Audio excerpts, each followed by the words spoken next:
So, up next on the podcast, I cannot wait for you all to meet Jesse Harless. Jesse is a leader kind of in this trauma informed healing, addiction recovery, mental health space. Super passionate about just kind of helping ambitious, heart centered leaders with purpose driven organizations clear obstacles out of their path and live in alignment with their highest potential. He's the author of two best selling books. He holds a master's degree in clinical health and health counseling. He's a certified professional coach and facilitator. Jesse also takes kind of an integrative and holistic approach. We're going to kind of get into that today to healing your trauma and overcoming addiction. He has a catchphrase that we're all recovering from something. And so as you're listening, think about what are you recovering from and how you can use what Jesse teaches here today in the episode to inform your life and to make better decisions and ultimately be closer to your ideal life that you desire. He's worked with thousands of individuals ranging from entrepreneurs, corporate clients, anybody and everybody in the world. He's worked with thousands of individuals ranging from entrepreneurs to corporate clients to just regular moms and dads. And you can learn more about Jesse's story and his toolkit in his new book, If Not You, Then Who, which is available on Amazon. You'll hear more about it here today in the episode. Without further ado, let's jump in with Jesse Harless.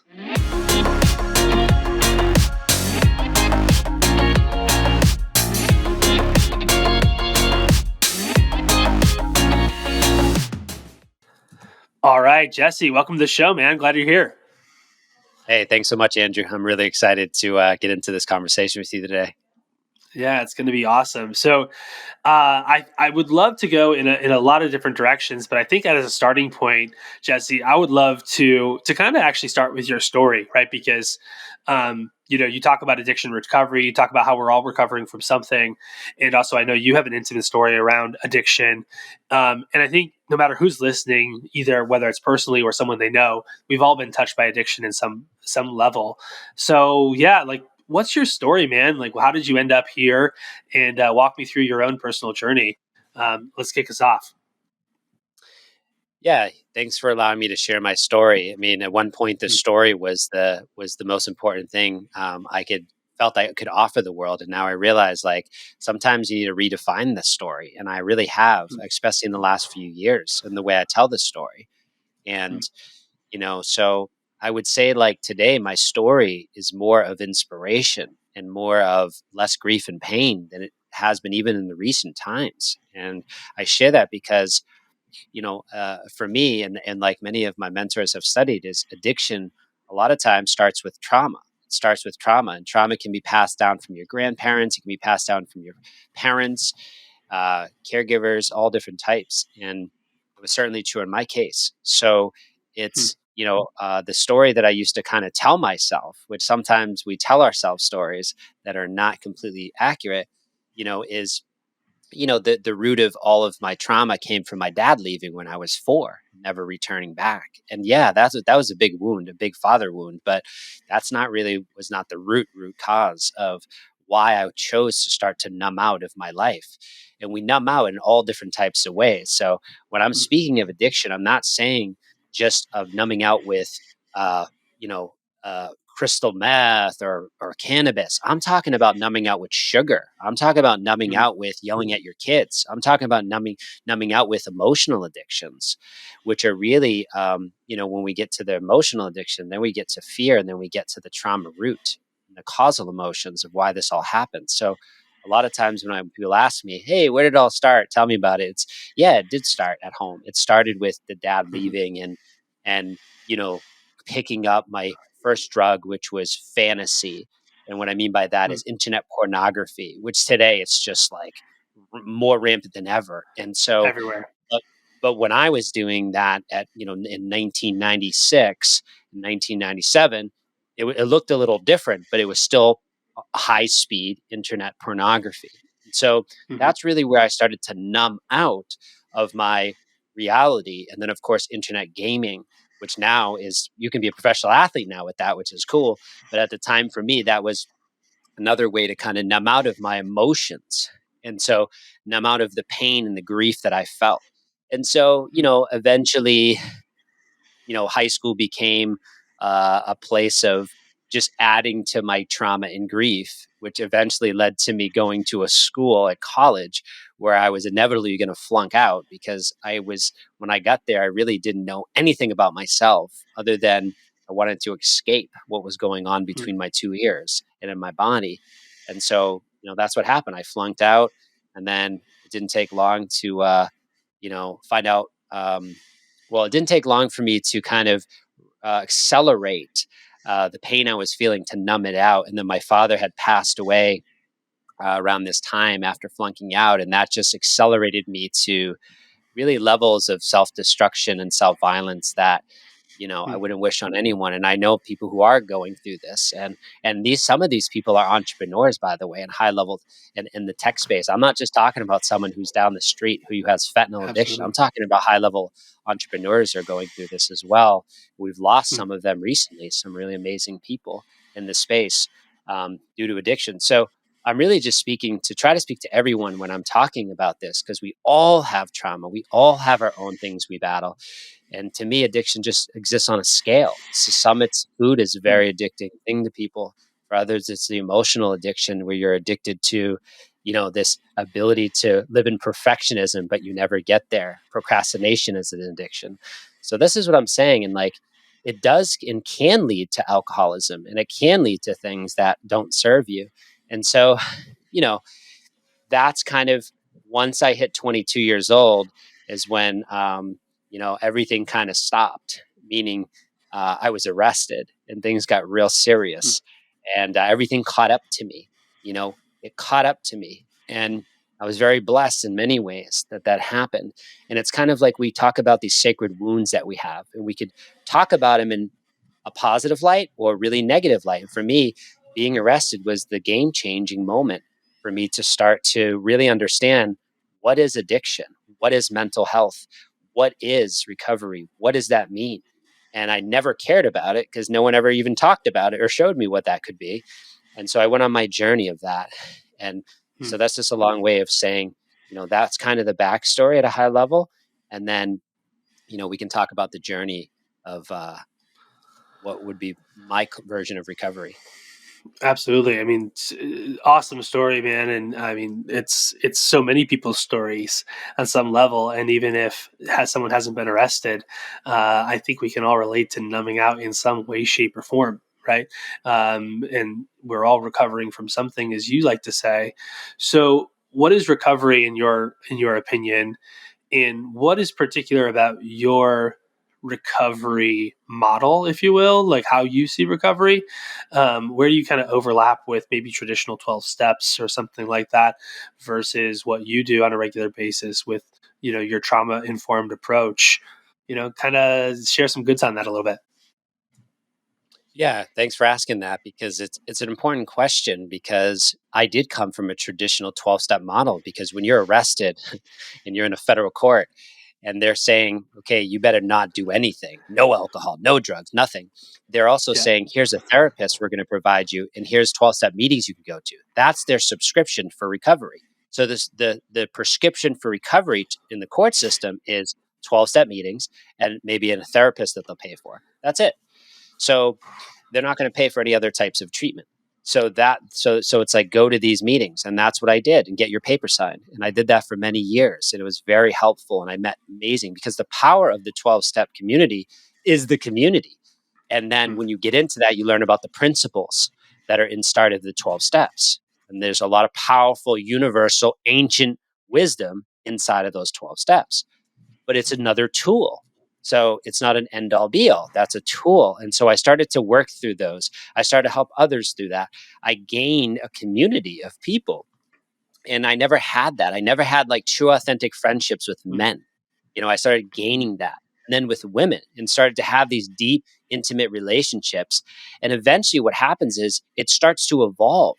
Evolution is a guarantee. So it's like I was evolving, and I was starting to becoming more entrepreneurial in nature. So I started to look towards breath work. I started to look towards self-regulation skills. I started to look towards things that are like cold therapy. Cold therapy became this super powerful catalyst for me 2015, where I just was like addicted in many ways to the power of the endorphin rush and the resilience factor and the confidence I got coming out of a cold shower or a cold plunge.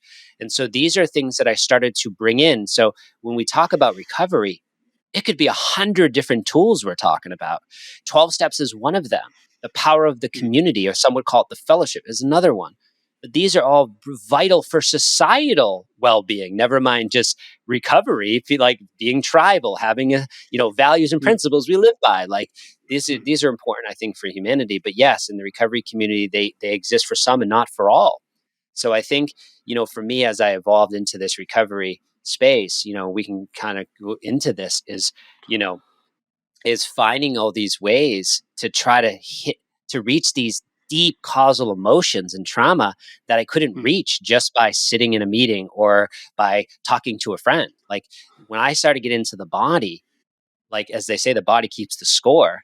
That mm, famous book. It's like mhm. Bessel van der Kolk. You end up having this like visceral reaction where you realize the issues are in the tissues, and you start to have these experiences. But it took me many years to get to that place.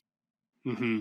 Beautiful. And I mean, we've had a couple of folks on the show where we've talked about the body keeps the score, and these sorts of concepts, because it's always interesting to like kind of bridge the gap with someone who's maybe a little bit more versed in these topics to someone who maybe is a little bit new to these ideas, when they say, oh, trauma is what's leading to your addiction, or in general trauma is leading to your dysregulation of your nervous system, or whatever people like to say about it.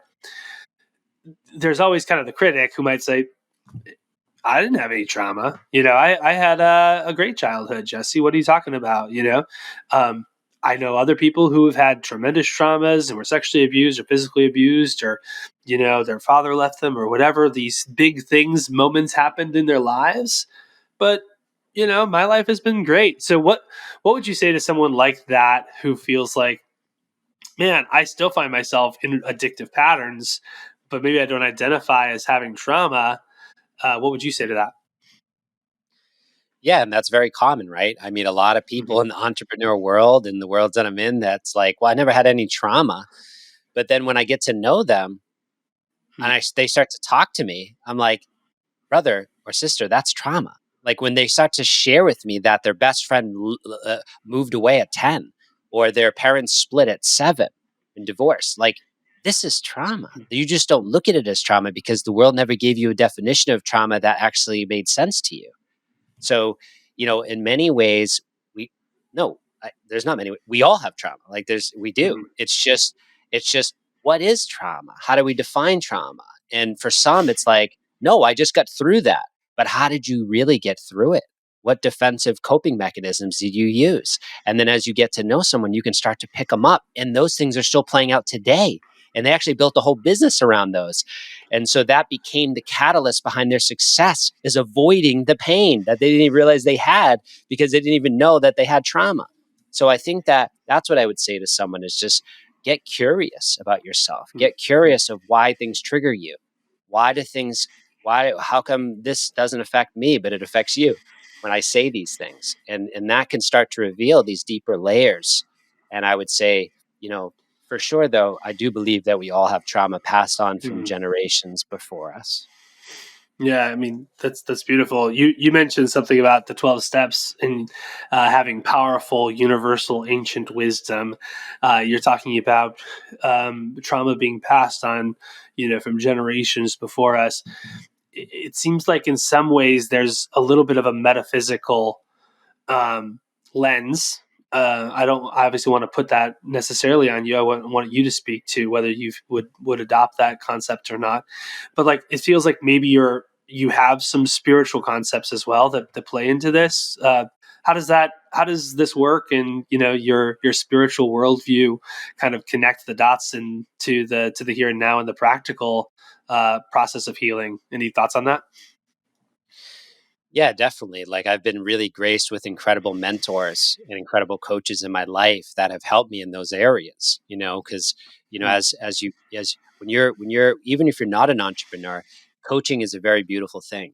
When I was in Verizon, I hired a coach and it made no sense and no one even told me to do it. My intuition did. mm, And then eventually I left that company to continue to follow um, my intuition with also my mind and my intellect, and while having a coach. And so I say that because at one point I also hired a spiritual coach. And someone might be like, what the heck does that mean? Well, it just means, how do I tap into the masculine and feminine energies that exist within me? How do I tap into the religiosity that I grew up with and really see how that has played and shaped my spiritual world today, and how I can maybe even incorporate some more of this, but there's things blocking me due to past programming. So I think, like, there's all different types of mentors and coaches and teachers that can come into your life. And for me, it plays a huge role. And that's why I've invested into it, even with a coach, to go into the spiritual world Mm, and really to honestly, now at this stage, lead with that in many ways. Of course, my mind, I'm a mental person. I'm in my mind. I create worlds in my mind, but that has cost me a lot of grief and pain. And mm, yes, it's got degrees and it produced all this fruit, but I could have challenged that and done that another way as well. And that's hard to say because the ego is so strong. But I would mm, say that the spiritual part of my life, which is really just coming into science now, science is talking about this. It's really just tapping into this field of possibilities, which is called the Higgs field. New science is now showing this. And some would use a more mm, esoteric term of the divine matrix. But if you really understand and you do your research, you understand where this comes from. And so for mm, me, I love really tapping into this because I'm into heart math, and heart math is showing the science. They have over 400 peer-reviewed studies about the heart, and about the heart has its own nervous system. And so tapping into the heart-brain coherence. So we're now showing this through the science. And so it's like this has been ancient wisdom for thousands, tens of thousands of years, but now science is catching up and it's showing this. So I really like to lead with that, even with businesses I work with. mm, I'm not calling it necessarily meditation. I might say self-regulation to meet them in the language where they're at, because that has a lot of stigma. Just like the word mental health has a lot of stigma. mm. Addiction has a lot of stigma. So meditation has a lot of stigma. So maybe I use the word self-regulation. And so, yeah, I'll kind of digress there. No, I love it. I mean, heart math. Tell me a little bit about heart math um, because I agree with everything you're saying, and also I sense that there's always someone out there who's like, this is a bunch of hooey fooey. So like, this is something that bridges the gap, right, between kind of the woo woo, right, we might say, and like the hard scientific approach. Mhm. What is heart math?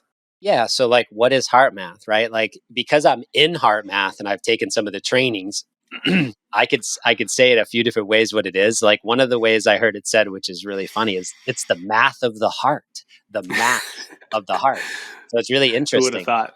Who would have thought? But it's really about connecting to the intuitive intelligence of Mhm, the heart and the brain and the thalamus, and the way this setup works, where mhm, the heart actually, where this is through science, we're showing that the heart connects more to the brain than the brain connects to the heart.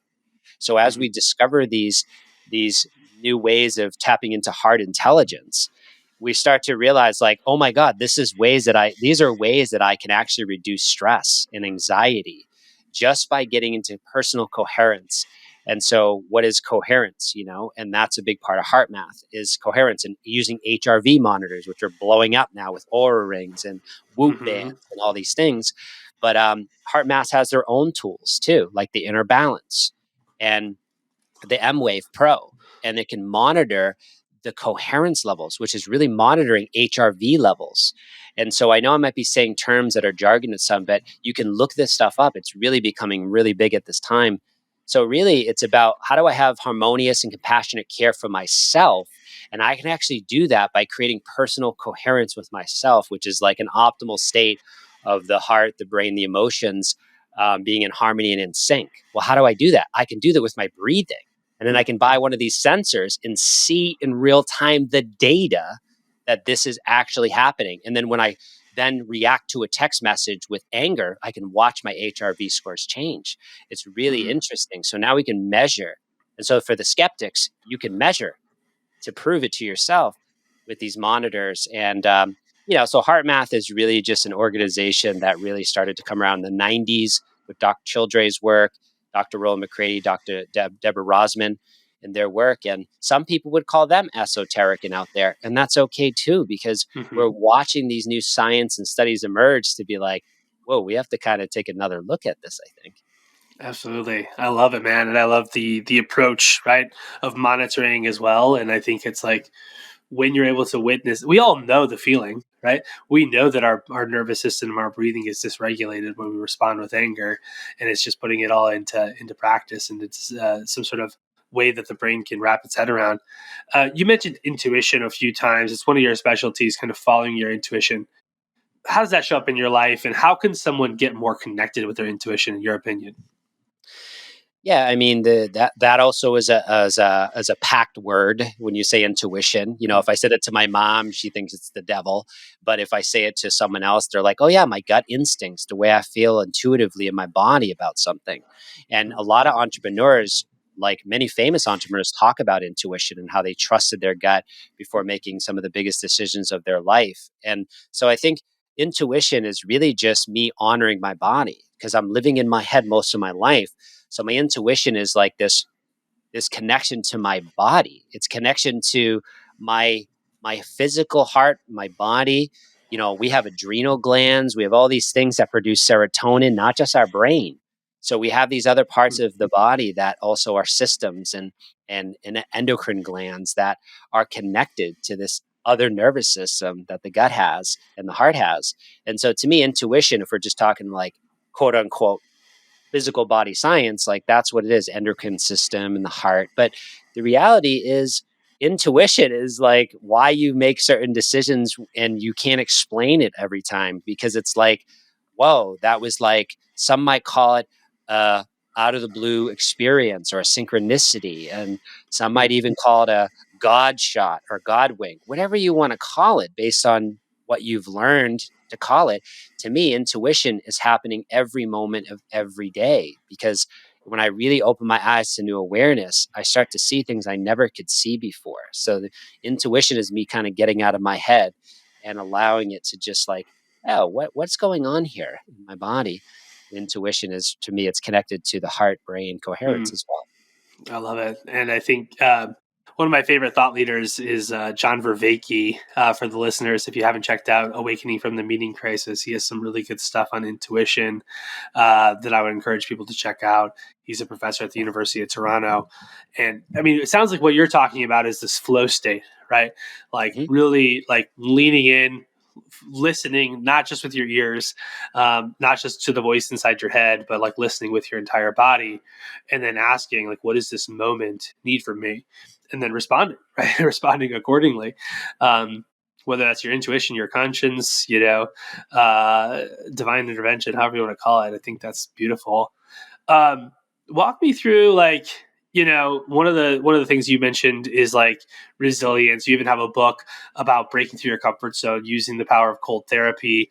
I wonder to what extent those are related, but you seem to be a master of resilience and somebody who's overcome a lot in your life, and then now actively seek situations where you can practice resilience. How does resilience show up for you, and why is it so important? And then how can someone develop resilience as well?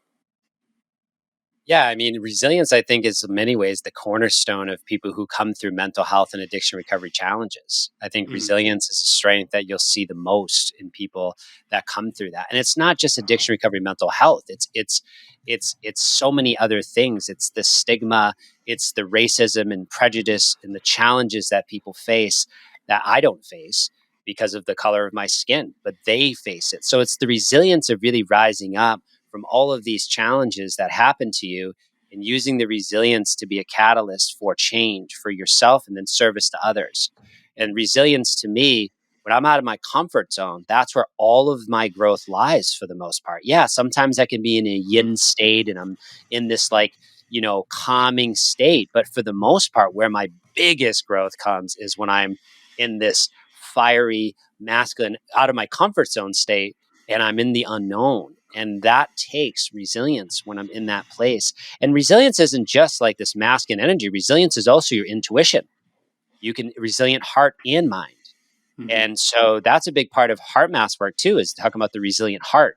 And that is using your non-local intuition to make decisions, even in businesses. And so they talk about that. And so I think resilience is just a really big part of like how I got to where I was, and some of it was done with rigidity. And so that's what I'm healing as I get older is like getting so much out of the rigidity of that resilience and stepping into the balance, a more of a balance where, yeah, I love to do cold plunges, I love cold showers, I love to get out of my comfort zone and do all these things, and it's because I have the evidence that by doing that, there's so much incredible growth on the other side. It's undeniable. And so now I just know, like, oh, okay, I'm in a comfort zone right now. Let me just, let me also appreciate my feelings of whatever I'm appreciating, and or grief or anything that but also I'm going to eventually be taking some action, and that action could be me reaching out to a friend asking for help, which is out of my comfort zone. That takes resilience. So Hmm.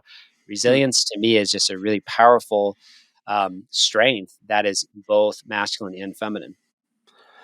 And I think about the listener who's listening right now who maybe is struggling with addiction, right? Maybe it's alcohol, maybe it's drugs, maybe it's porn, maybe it's just their phone, maybe it's, distraction, maybe it's whatever. Um, I can almost guarantee there's someone listening who's struggling with addiction. Um, and we talk about resilience. What would the message be to this person who is starting to become aware that they have a problem, but maybe just doesn't necessarily feel like they have the place to start, or they feel like they have you know, they have the strength to overcome the addiction, whether it's related to resilience or something else? Like, what would you recommend to them as like a starting place for them? Yeah, and so like I mentioned earlier, like addiction really exists on a spectrum, right? You might have someone who's sitting homeless who has got a needle in their arm, and where do they go from there? What resources and supports would they do? Hmm. And someone might say, "Well, that's not me." Well, that is some. And there's also the person who is in their job, 9 to 5. They know that they could make at least half their income by starting that business and really getting out there and living their purpose. Maybe it is even to serve people in addiction recovery. Maybe even it's that Hmm. coincidence, but they're not doing it because they're still stuck in the shame spiral. They're stuck in the shame spiral of addiction. And they don't want to come out and say anything because they know that that perception of them is going to be stigmatized, and and they're also not going to be able to really trust that they're going to get the support they need, because what models exist in our culture today, that when you come out and ask for help, you're embraced with a warm hug and you're going to get all the support you need. That's not what happens. Hmm. Now it can happen, does not happen very often, especially for the person suffering silently, which is many people who could be listening, Hmm. that they're suffering silently, and it might not even be addiction. It could be some type of obsessive behavior that you cannot figure out how to get through with all the podcasts you've listened to and all the books you've read. And so, what I would say is like the first step is just being like, okay, this is what's happening, and Hmm. just admit it, that this is what's happening to me. I am Maybe I am addicted. Maybe this is something that I and then you look back like, I've been doing this 7 years. Yeah, this is something I need to look at. And then the next step is, who can I reach out to that can help me, that has already gone where I've been, or already gone where I want to go, and what did they do? And then that's why more people talking about this, and I'm so grateful that you brought me on. The more Hmm. people that talk about their story, do you know how many people I've coached that are have millions of dollars, that are deep into addictions in different places in their life, and they'll never come out and talk about this. They'll never Hmm. share about it. They'll never go to Alcoholics Anonymous or these meetings, but they get the help they need. And this is what I'm saying is like there's help available. And Hmm. so whether that's like finding an author that you can connect to, or finding a movement studio that you can get into your body, or you can start to get outside and do some earthing, connect to these feelings that are coming up, the answers will come. And in my belief, they will come intuitively, sometimes through synchronicities. Hmm. And so I would say that, getting out of your comfort zone, being resilient, and just allowing yourself to be honest is kind of the first step. And then guess what will happen? When you get honest, guess what's going to happen? The door is going to appear, and you're going to have to take the action to walk through it, because someone's going to come into your life to give you an opportunity to change it. And it might be really uncomfortable, but at the same time, that's your opportunity. Absolutely. Thanks for sharing that. And again, if you're listening, just have the courage to reach out, right? Whether that's to Jesse, myself, somebody else, you need to reach out to somebody if you really feel like you need that support. Um, Jesse, you're an author of two books. Most recently, if not you, then who? And I believe the other one is How to Smash Your Comfort Zone Using Cold Showers. I'm curious, with if not you, then who? What's the primary sort of message there, and what were you looking to accomplish in authoring this book? It's no small feat to become an author. It's one of those dreams I have someday, but I haven't taken the time to do because I know it's like it's hard, right? To really get your thoughts out there and to publish something for many reasons. But like, why take the time to write this book, and what were you really looking to accomplish, and what's the main message of this book? Yeah, so this book is, I do believe every person has a book inside of them. I do subscribe to Mm-hmm. that belief. And I had a book in me to write, and it was this book. There was this, there was this story that I would tell, especially at 22 being arrested. And I would share these, and people would be like, man, I'd really like to hear that whole story because I think it could help my brother, my uncle, my aunt, someone I know. And so I had it in me for many years to tell that part of the story. But I didn't have the second half of the story yet, which was the toolkit people could use to get out of those situations. And that took my Mm-hmm. whole second half to, like I said, ask for help, get mentors, get coaches.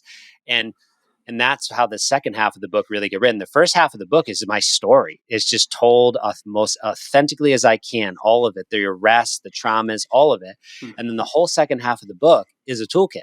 The whole second half, not one chapter, the whole second half is all these tools I learned from my mentors that were in the recovery space and not in the recovery space. A lot of the toolkit is for entrepreneurs. It's for people who are intrapreneurs. It's for anyone. And that's why when people read my book who are quote unquote don't have addiction, which I believe everyone does, they go, whoa, this really helped me. I was actually surprised. And I'm like, why were you surprised? And that's kind of like my dialogue. It's like, it's universal. This is universal. And the principles and the toolkit I have, many of it is universal. And so the book is really just the book I had in me to write. And then my friend, Dr. Danny Friedland, rest in peace, he Mm-hmm. came into my life at a moment right before he was diagnosed with terminal brain cancer. And he said to me, what can I do to help you? And I said, to be honest, I've been putting off a book for like 3 years. And he put me in contact with a close friend, Amanda Rooker, and her company. And I coached with her. We wrote it in 10 months. The pandemic hit, and I wrote the book in 10 months during COVID with this person for accountability. And I wrote the best possible book I could write at the time. And, now who knows what the next one will be? It is definitely being written right now. But this book is like, if not you, then who? No one's coming to save you.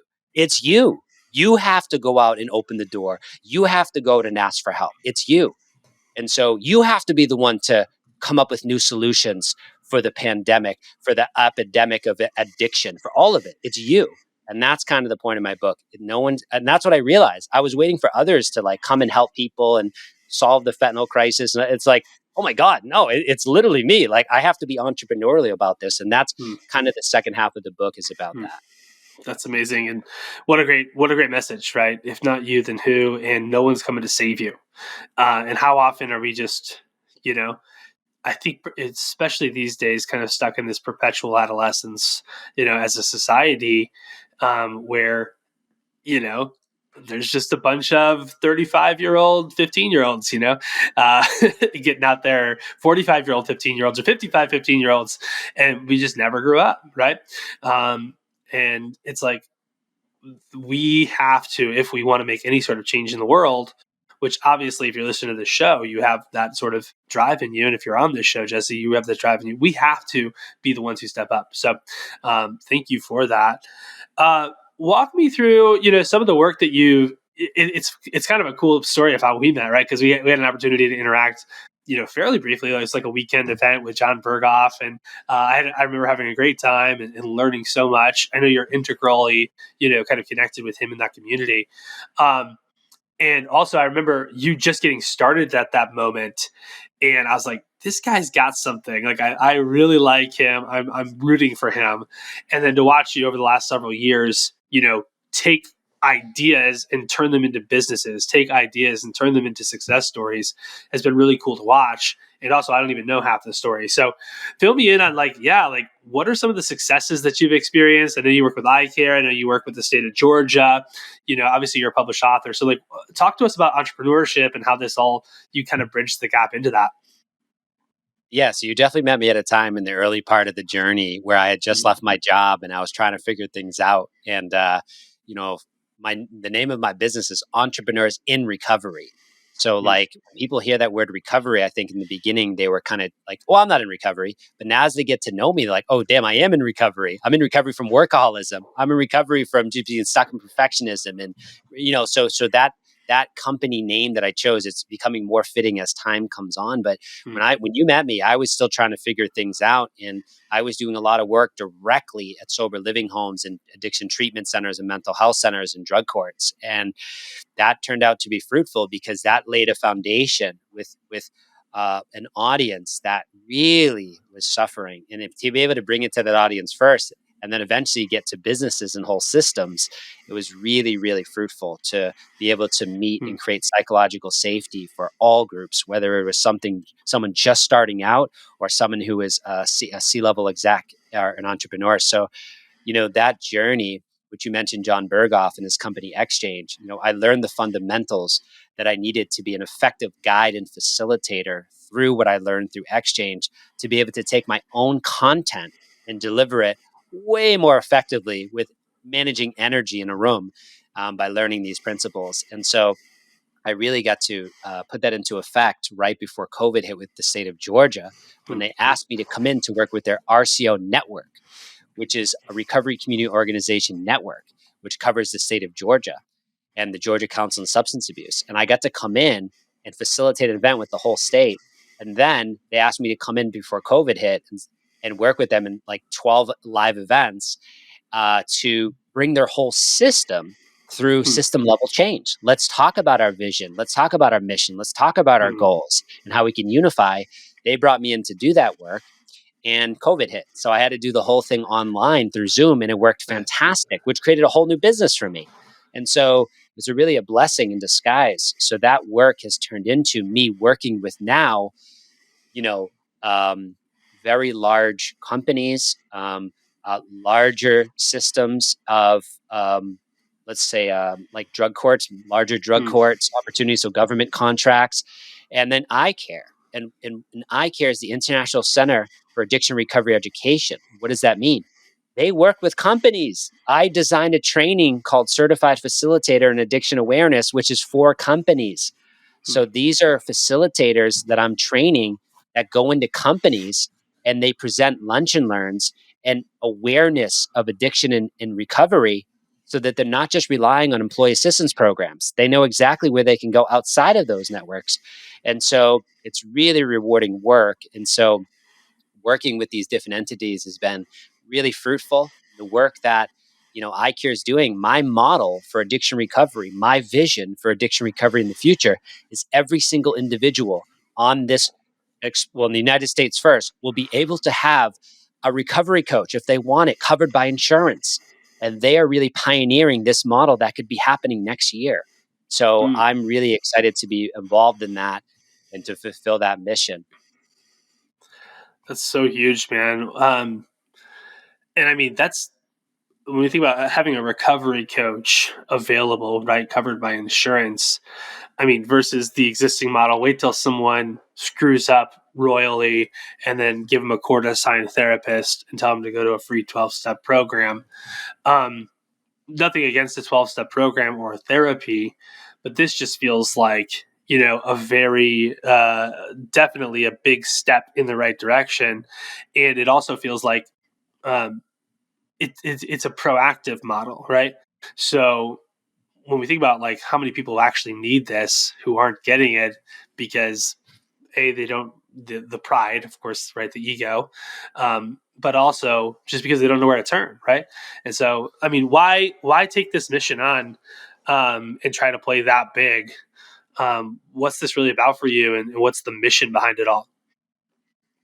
Well, it comes back to if not you, then who, right, Andrew? I mean, Hmm. that's what it is. It's like I want this for societal benefit. I Hmm. want the opioid epidemic, which is caused by a number of reasons I won't even get into, but I want to help to curb the pain. There's so much pain and suffering, and by bringing on someone who has never had a coach before, to be able to have a recovery coach that's professionally trained, and many of them are in recovery. There's millions of people in recovery, so they Hmm. can be trained as someone who has the experience of recovery and be trained in the methodology and the ICF certification to be really legitimate and come out and teach people to have goals and stay accountable to the goals.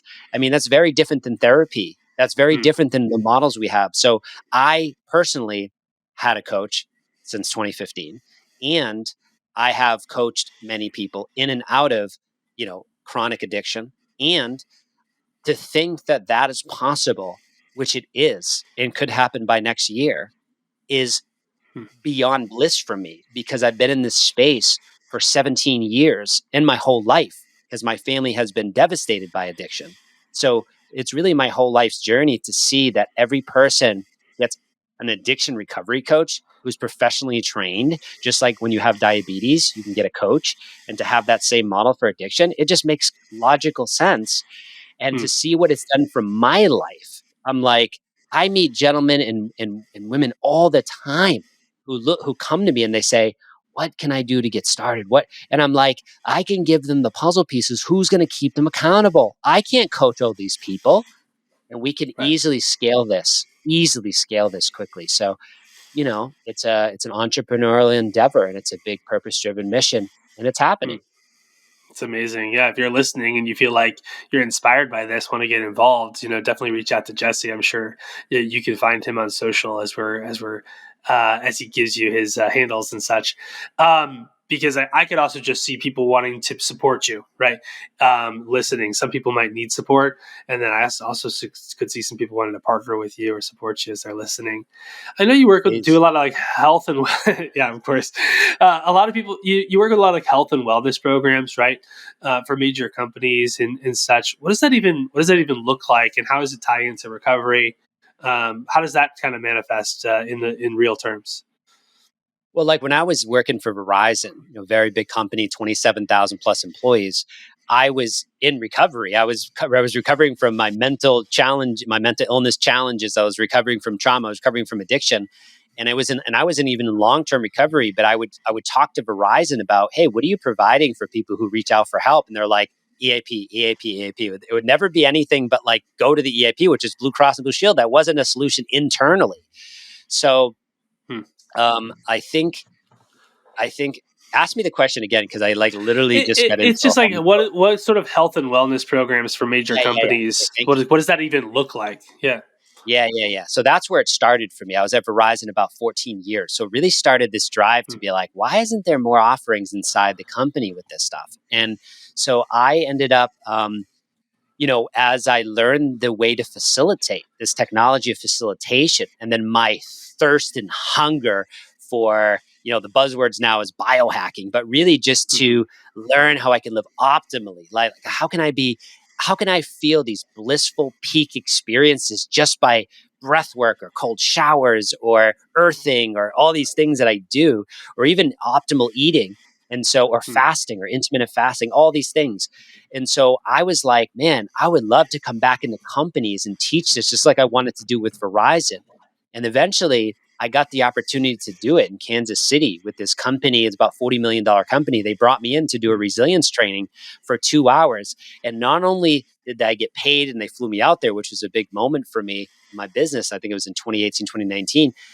They had a huge period of growth after that event. They had kept the work that they did in that event for only 2 hours, and they were Hmm. using the mantras and resilience affirmations that were created and the goals that were created around resilience throughout the year. And that CEO still tells me to this day that was a game changing moment. It was a 2 hour experience with me. And so that's when I was like, Hmm. wow, I really want to get back into companies. And really help employees that are suffering silently and anyone who really wants to be helped and with health and wellness.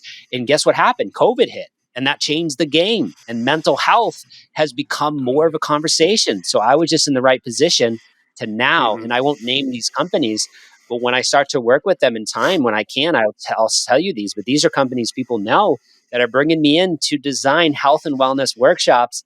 And when I ask Hmm. them, what are you already doing? They're blowing my mind. They're like, oh, we have a weekly meditation group. We have yoga. I'm like, whoa, they're so ahead of the That's curve. And these are yeah. well known companies. So I'm so excited because of COVID did provide this opportunity to get serious about self care. And Mm. so I'm just coming in, having done this my half my life now of like my passion for this. And we don't even talk about addiction. We talk about self regulation. And if addiction comes up, I get to redefine addiction for people. So they're like, oh, wait, then I do have addiction. I do have emotional addictions. And it's Hmm. really exciting to work with businesses that are embracing this change because guess what happens when their employees get well? Everything gets better. Bottom line, performance, sales. So it just makes sense. And I'm so glad to see this starting to happen, these trends. It's beautiful. That's beautiful. So we always ask our guests three questions on the Better Than Rich show. So I'm gonna fire a match of rapid fire here. The first question I always ask people is, "What do you think the world needs most right now?" The first word that comes to me is compassion. But Hmm. I think with all the divisions and everything that's going on in all different fronts and all different industries, it's like to me, it's compassion. And maybe it starts with self compassion because I'm all about like you, if not you, then who? So it's like I'm all Hmm. about you. Start at home, compassionate latitude. Hmm. Start to give yourself compassion. Start to be more compassionate when you wake up in the morning. Be compassionate when all these racing thoughts are happening about the bottom line or money not coming in. And then also have compassion for others because if you don't give it to yourself, it is not possible to give genuine, authentic compassion to others. And so just kind of like that's the first thing that comes is just compassion for self and others. Hmm. Thanks so much. I love that answer. We also ask a practical question like, what books do you recommend, besides, of course, your two books, but what 1 to 3 books do you think our audience needs exposure to um, that are kind of your perennial favorites? That's a good question. I'm just a ferocious reader. I love to read, so there's so many. So it's almost like we'd have to pick a category. But I would say like, Exactly. What are ones that are uniquely like? Of course, we could always recommend the favorites that everyone knows, but what about ones that like you feel are like hidden gems that you love more so than well, maybe what everyone else knows? when I was still an employee at Verizon, and I was like, man, I want something. There's something else I can do. I know I have it in me. If I'm making millions for them, I could do it for myself. How do I do Mm, this? I listened to the book, um, the leader who had no title by Robin mm, Sharma. mm, The Leader Who Had No Title. And that book, man, was a huge catalyst for like this awakening of like, the importance of every person's role on this planet. And just, it just encouraged me. So I would say, listen to that or read that one. mhm. Is there more you want me to share? Whatever you like. Yeah. Yeah. So A Leader Who Had No Title. That's a big one. I would say for the people who are um, looking for something that's current when it comes to addiction recovery and kind of getting out deeper into the trauma and the healing world. Gabor Mate just came out with a book called The Myth of Normal. So Mm, check that one out. That one just came out a few days ago. And I haven't even read it, but I'm already recommending it because of his last books, In the Realm of Hungry Ghosts and a couple mm, others. Um, and I would say the last book that's coming up, and I might as well share it, is like again, I'm an entrepreneur and I'm an entrepreneur in recovery. I'm an entrepreneur in general, but I'm an entrepreneur in recovery. And I got to tell you that one of the books that really helped me to leave my job was The Success Principles by Jack Canfield. It's mm, just like this huge book of just all these principles. It's almost like it's a cheat code. It's like a $12 book or $15 book. And it gives me like 100 different principles. And I'm just like, man, I'm grateful for books like that. mm. Love it. Love it. So our final question is, what does it mean to you to be better than rich? Yeah, I mean, because when you say the word rich, it's like, what does that mean? Is it rich in spirit? Is it rich in money? what is it? So better than rich, it's just kind of like having abundance in all areas of my life, not just abundance in financial, having bananas over to my right and having a full fridge of food and having clean water. Like Hmm. that's what it is. That's being better than rich. That's being Hmm. abundant. I love it. Thank you so much.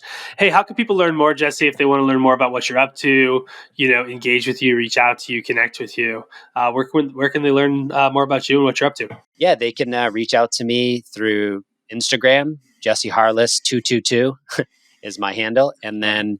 then, yeah, just come to my website and check out jesseharless.com and reach out. And love to anyone who listens to this, reach out to me. I respond to every person who reaches out and happy to share any resources I can. And I'm sure today we'll have resources shared at the end of the notes. But Correct. yeah. What's up, guys? Biggs here. I hope you enjoyed that clip. If you did, go ahead and check out the other video that's being recommended on the screen right now. You can also subscribe to our channel. And then if you really are interested in what we do, go to automatedelegatesystemize.com to learn more about what we're up to. Thanks again.